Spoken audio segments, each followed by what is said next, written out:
Dit is Woensdag die 3de April en ons gaan aan met the long last grave. Constable Depree entered his office with a grave expression, but Verwysing hardly noticed. Time was crucial at that stage. Get Spaar and prepare to depart immediately. We will use the Land Rover and take R1s.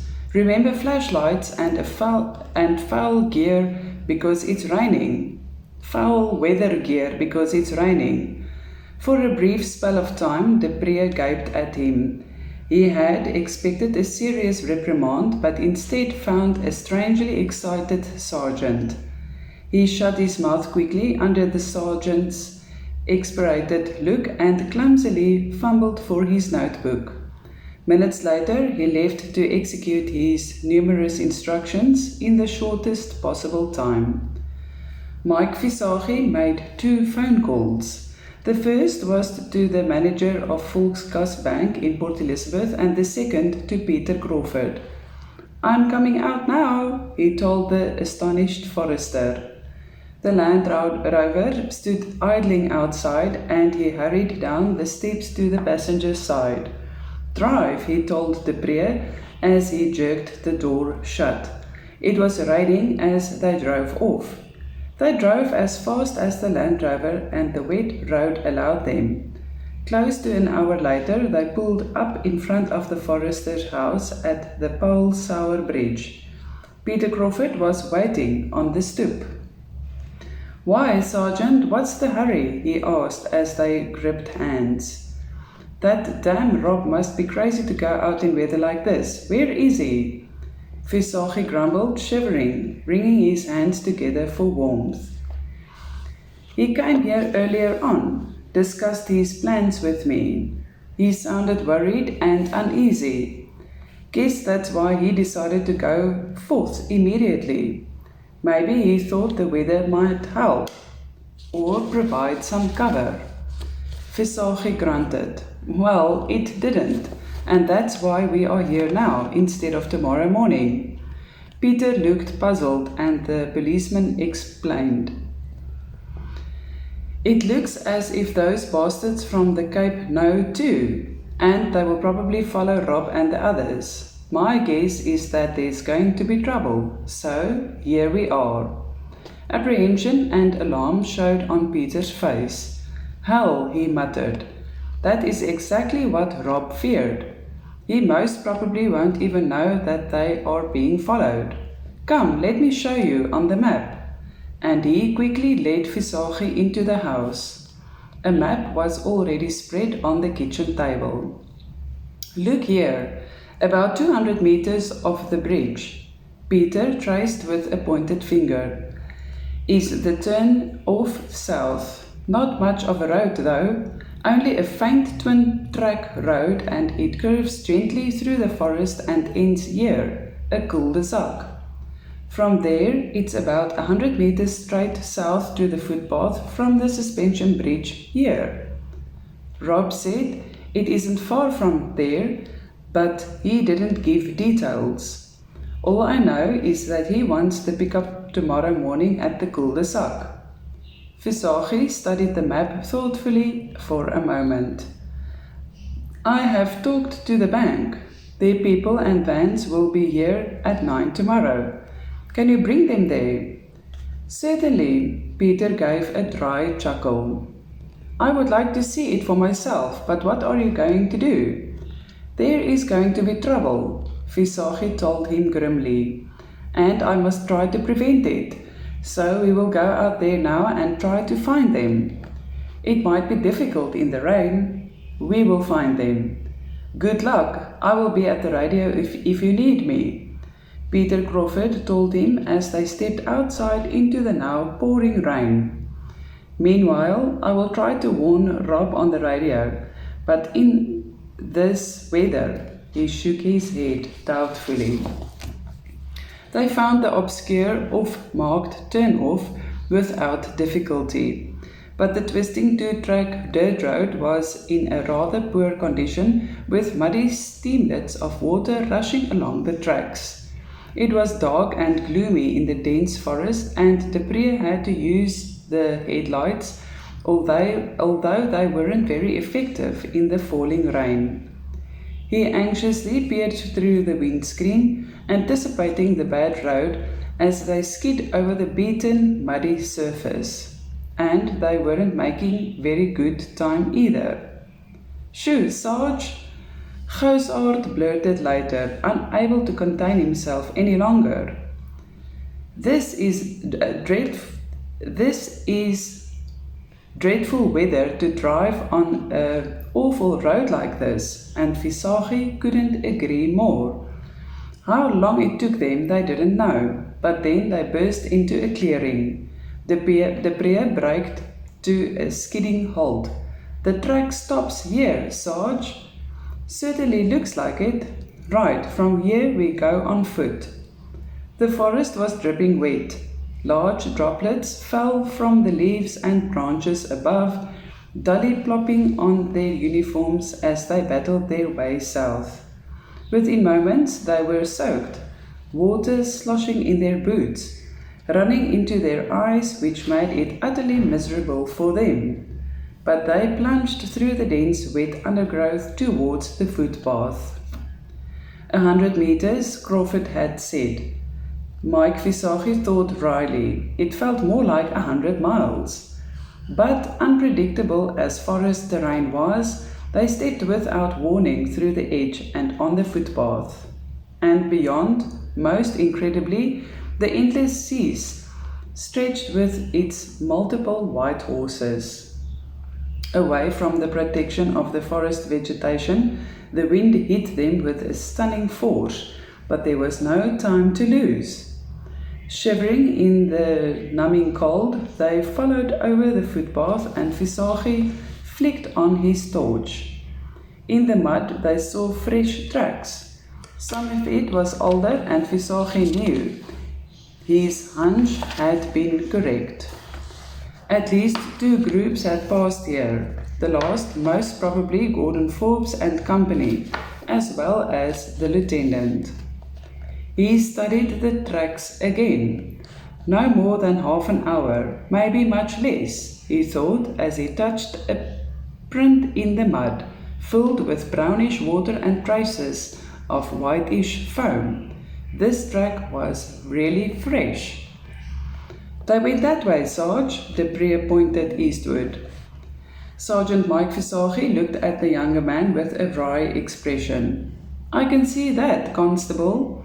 Now, let's stop this bull and get the hell after them." He cocked his R1 rifle. "Watch for any turn-off, we don't want to miss them."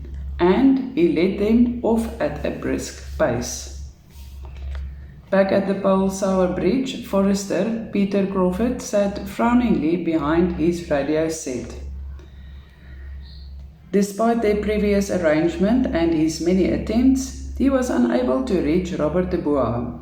Although he had half expected that, he was worried and restless.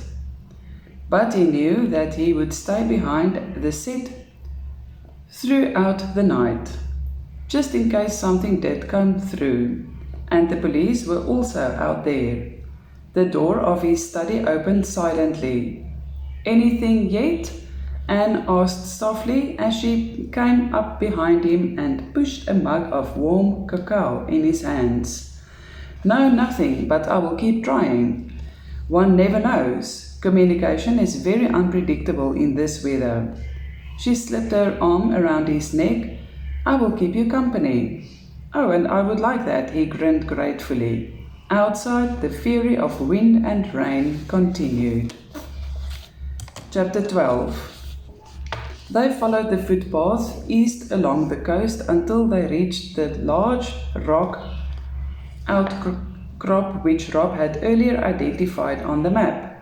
Producing his small hand-held Rector compass, he quickly checked the direction of the second and final leg in the forest.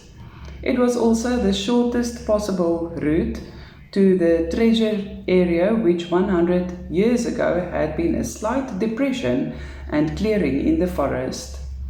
In present days, according to the old map, A footpath had led to it, but now the whole area might be a dense forest. But there was one clue, though. The small depression or basin, which was ringed by a few outstanding rock boulders, and not even 200 years could change that. Rob glanced at his wrist watch. 2 hours to sunset, although it would be dark before that. No time to lose, and he pulled the heavy machete from his scabbard. Grinning, he spat in his hand and gripped the wooden handle with fierce determination. "Here we go," he growled, and swung the machete. The heavy blade slid through the greens and saplings, clearing the way almost miraculously, and they moved into the forest. It was hard going. Pinpoint navigation in the forest was difficult, but one way of doing it was to go straight on a compass bearing, and that was how Rob did it. Straight ahead, through the dense undergrowth and over old wind-toppled trees, all covered with moss and ferns and nourished on the decaying trunks. But they were moving steadily through the west forest. Each step behind the unfailing machete brought them closer to their destination. Rob and Herbie frequently changed places, and oblivious of their soaking clothes, they battled through the interlacing branches with an unfailing determination. Sedately following on their heels were Kathy and Janine, patiently enduring the tedious pace and falling drops from the foliage above. Kathy also kept count of the steps as they moved unerringly closer to the treasure area. And behind them, they left an open path, a clear and unmistakable track for anyone to follow. 1,600, Kathy called the count an hour or so later. "Any time now." Rob grunted and briefly wondered whether they had not passed the spot. But for once, luck was with them, and the next instant they burst into a less dense area. They stopped breathlessly and glanced around hopefully. They could hardly believe their good fortune. There, right across the open area, was a large rock boulder. That was their clue. Looking about, various other boulders could be seen. But the years had changed the vegetation. There was little that represented the area as described on the old map, and if it hadn't been for the first rock, they might have easily missed it. But looking closely, and the area could be confirmed with fair easiness, roughly 50 meters in length, 30 meters across with no large trees and boulders except those along the edge of the clearing. It left no doubt in Rob's mind. They had found the place. "Is this it?" Janine inquired from behind, unjustly handicapped by her shortness. "It was the end of the road. We are here. So let's get busy," Rob said excitedly and walked through the greenery to the large overhanging boulder ahead. "We will build a large fire right here." He playfully drew a cross on the ground and dumped his backpack. The others followed suit and stood thankfully stretching their tired backs. "Where will you get dry wood in this swamp?" Herbie glanced around with a doubtful grin. "We don't need any," Rob replied and stooped over his pack. We are living in the 20th century, man. Nothing like good old Blitz firelighters. 10 minutes later, they had a lively fire burning under the protecting overhang of the boulder. The wet wood sizzled and steamed in the flames, causing smoke. But the four couldn't care less and stood close to the fire, warming their hands while steam rose slowly from their wet clothes. And in the flames, propped on a few coals, was Rob's infamous kettle, Working, so they had solemnly decided, without coffee was unthinkable in this weather. Janine had used the few minutes to put the olive green mine detector together, and now she glanced over the area with skeptic anticipation. "This whole place?" she asked, and when Rob nodded, "It's going to take time, and we will have to clear away some of the vegetation. Fortunately, any bleep is almost certain to be something. There shouldn't be any metal around." "Only 3 crates," Herbie said dryly, as if it wasn't really anything, "and all filled with glittering coins." "We can start over here," Rob pointed in the fast fading light. "Keep the fire going, and later Cassie can prepare something to eat." "Of course," he hastily added, "as soon as the water boils, we will have coffee. And a little whiskey." "Oh, I look forward to that," Janine said, and took the mine detector. Headphones over her ears, she plastered against her skin. Janine skillfully moved with the sensitive instrument. Designed to detect any mine, or at least the metal parts of any mine, the apparatus gave a sharp bleep sound, which could tell a skilled operator whether it was indeed a mine or just a dented Coca-Cola tin. And in the Tsetsekama forest, where few people ever wandered off the laid-out footpaths, the chances were slight for stray pieces of metal. So Janine could move with fair speed without fear of missing something. Rob and Herbie, using machete and shovel vigorously, cleared the worst vegetation away for Janine to operate properly. "Wait, there!" she called out sharply some time later, and moved the flat square sensor back until a constant bleep sounded in her ears. "Right there," she said, and stood back as the 2 men eagerly attacked the swirl with the help of Cathy's torchlight. But they had scarcely begun when Herbie extracted a rusty object of about 6 inches. He examined it in the torchlight. "A knife," he exclaimed with mild disappointment. "It's old, too." "Maybe they used it to loosen the soil," Cathy mused, "which means that it must be somewhere close." They quired excitedly, and Janine edged forward, seeking and listening. They eagerly watched her, oblivious of the falling rain and the noise of the raging wind high in the trees above.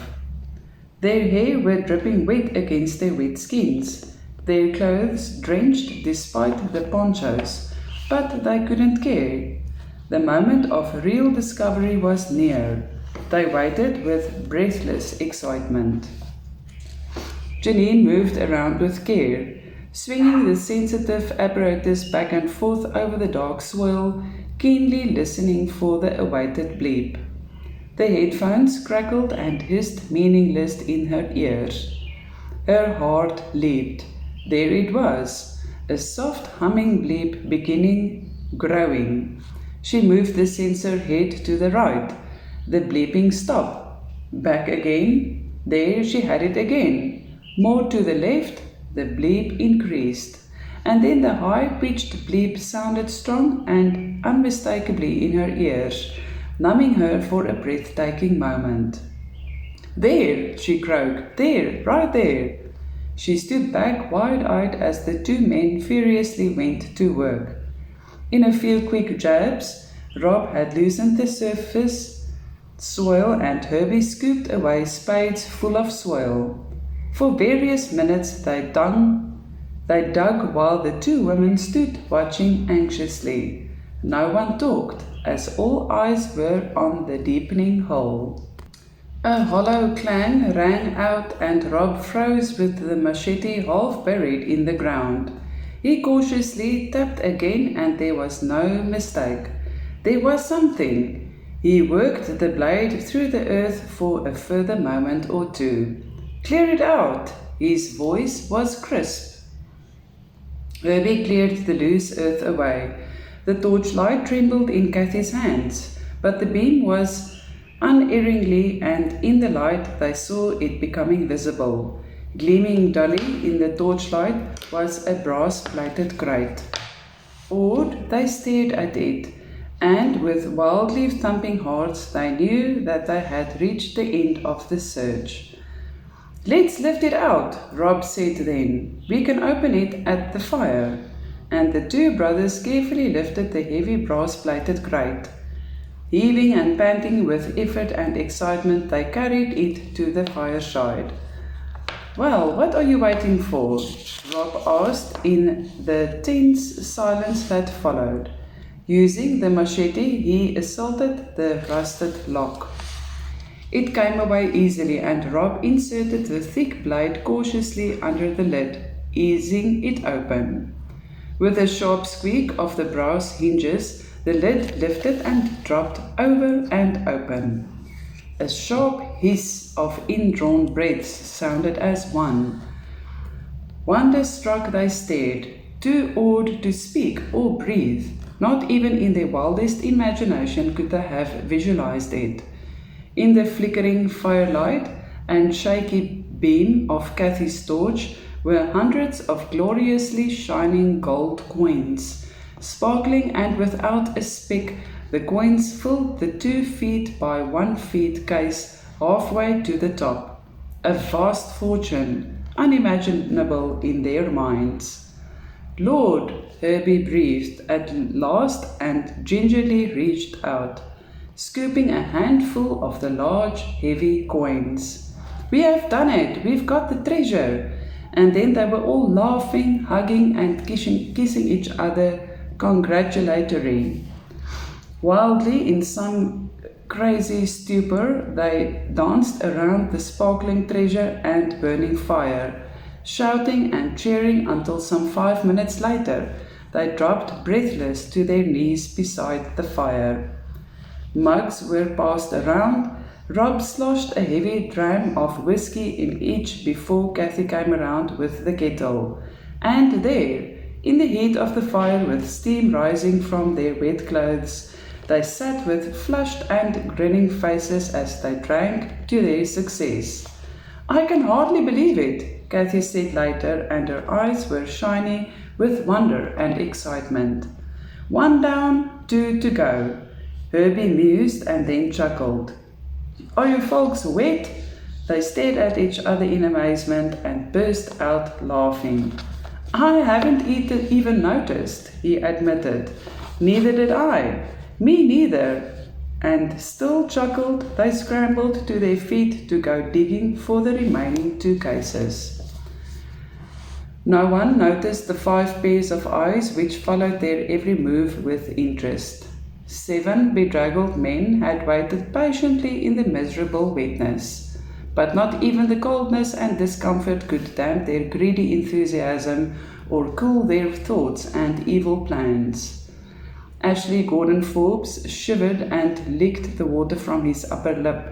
He glanced at his wristwatch and noticed with mild impatience that it was already past 8 o'clock and still only 1 crate had been recovered.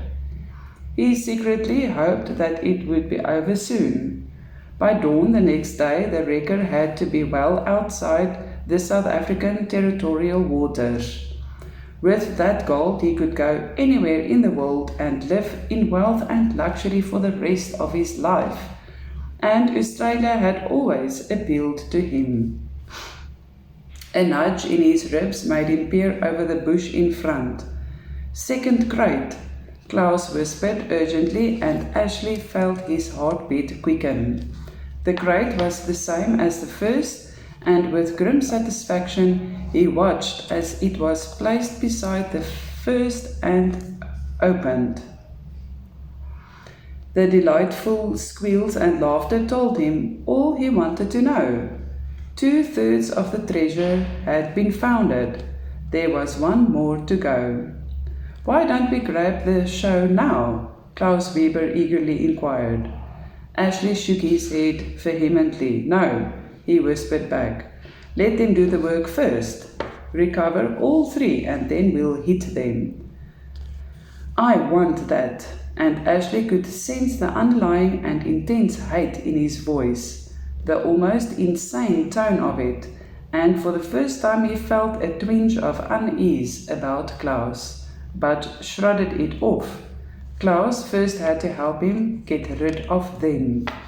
This is it, Janine said and slipped the headphones from her ears. What do you mean, this is it? Rob asked, puzzled. We have searched every inch of this area and there's nothing, only these two crates. They stared at her, then looked around the basin. We must have missed it, Herbie decided with a sinking feeling. Or perhaps they were too buried on top of each other, Kathy added hopefully.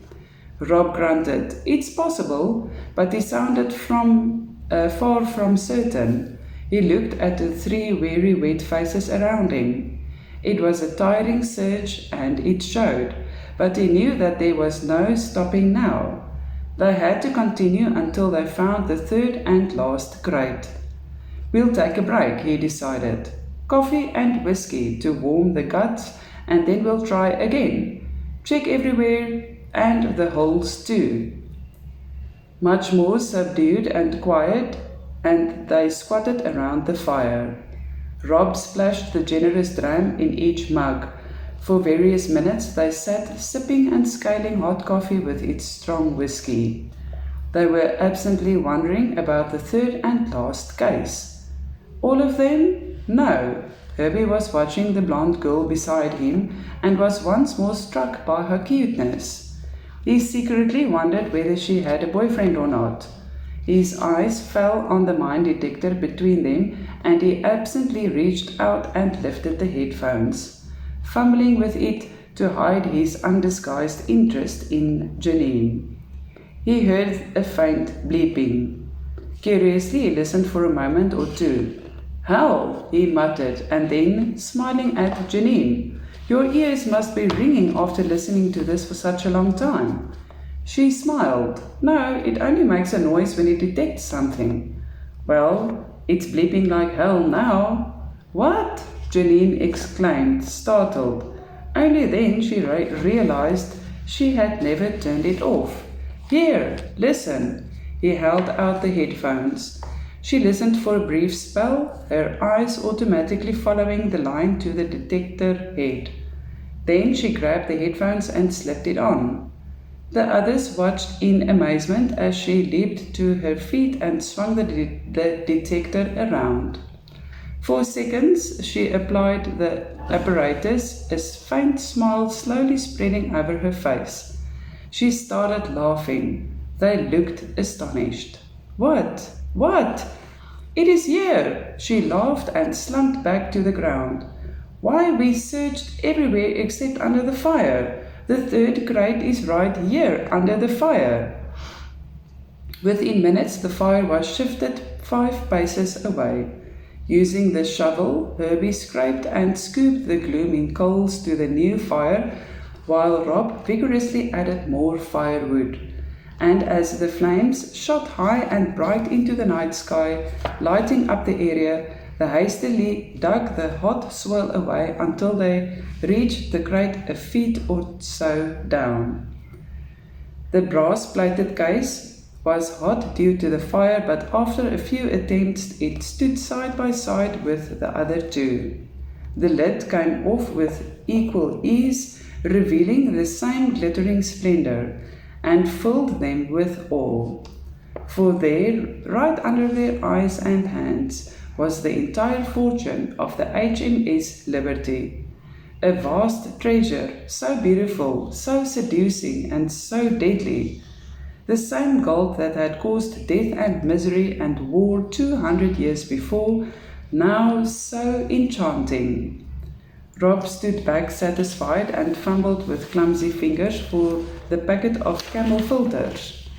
So this is it. He lit 2 and gave one to Herbie.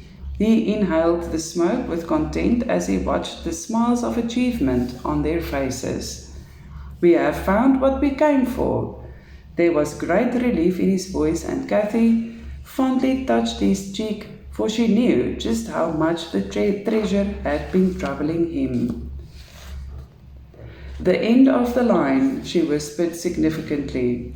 Indeed, the end of the line. The voice was harsh. They froze. Then, shocked, they spun around and Cathy shrieked, one hand to her throat. Incredulously, they stared at the group of armed men.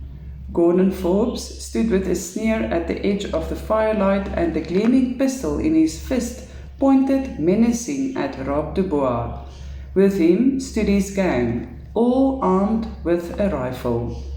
For a short while they stared speechless at each other, and everyone knew that the moment of final confrontation had arrived.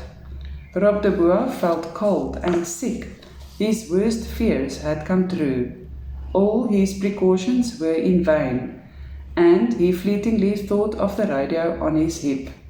But it wasn't even turned on, and hopelessly useless as such.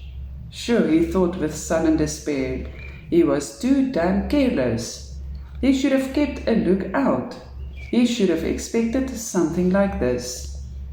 Beside him, the others stood equally appalled, their breathed triumph and high spirits dampened by the awesome presence of the 5 jeering men, all dangerously armed. And in the silence they remembered the hideous shark episode, the ruthless murder of yours and the near-successful cover-up. And here they were now, face to face with the crates of gold between them. They realized too that they could expect no mercy, not now. This was indeed the end of the line. "You nearly foiled us with that driving ruse," Gordon Forbes spoke calmly. "We fell for it like fools and almost too late discovered the truth. But you shouldn't have waited this long. You should have grabbed it and run. It beats me why you had waited this long and for a night like this." He peered up at the sky and laughed humorlessly. "But now it's too late. What was briefly yours is now ours." His men sniggered, confident in their apparent easy success.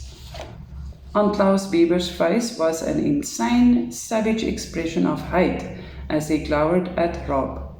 A dark, raging monster of fury was slowly building up inside him. It seemed to suffocate him, and he panted hoarsely as he shifted his gaze to the tall woman with her long brown hair plastered against her wet skin.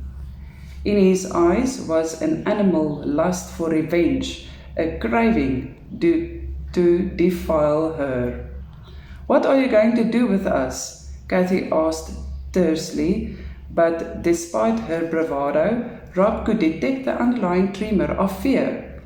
Ashley gave an ugly laugh. "Do? Well, now I guess you have a very anxious friend who wants to straighten out a few things." He nudged Klaus with the elbow. The latter stepped forward. "Hold it, you bastard," hissed Rob with such ferocity that Klaus hesitated. "You leave her alone. Don't even go near her or I will kill you." His voice was cold and threatening. He lifted a hand warningly, and just for the record, the police know we are here. They know about this. "Of course they do," Ashley roared with hysteric laughter. "Of course they know. They even know about the old man. But unfortunately for you, it is not going to help you one bit." And just as suddenly as it had started, the laughter died away, leaving his face contoured with greed. "No more of your damn stupid remarks," he snarled. "I know there is no one else around, so let's go down to business." With a sinking feeling, Rob remembered the chief of police and vividly wondered how much of their plans had leaked out via Verwysing and the lieutenant. But wasn't Verwysing suspicious of the officer? And where was he now? He searched the smirking faces in front of him. Some were missing. Dan Johnson, for one. Are there some of them out there in the forest as a backup? Ashley waved the pistol warningly. Move, he ordered harshly. Back away from the gold and no tricks. Be careful. So dit is dan dit vir vanaand vir The Long Lost Grave.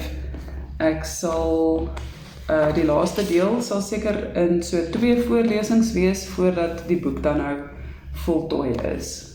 Geniet die res van jou aand en dankie vir jou ondersteuning.